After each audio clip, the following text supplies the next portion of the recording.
হিন্দু শাস্ত্র ও ধর্মীয় রীতিনীতি মেনে বুধবার দুর্গাবাড়িতে অনুষ্ঠিত হল বাসন্তী মায়ের নবমী বিহিত পূজা।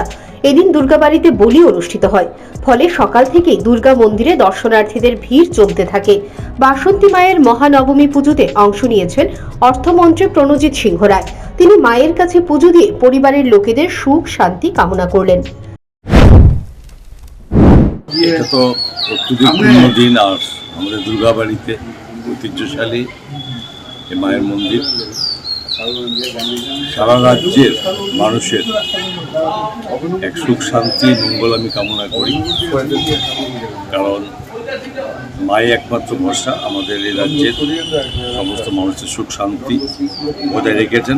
আগামী দিনে রাজ্যের উন্নতি এবং মানুষের শান্তি কল্পনা করার জন্য বাসন্তী পূজা হিন্দু ধর্মাবলম্বীদের 12 মাসে 13 পার্বণের একটা অন্যতম।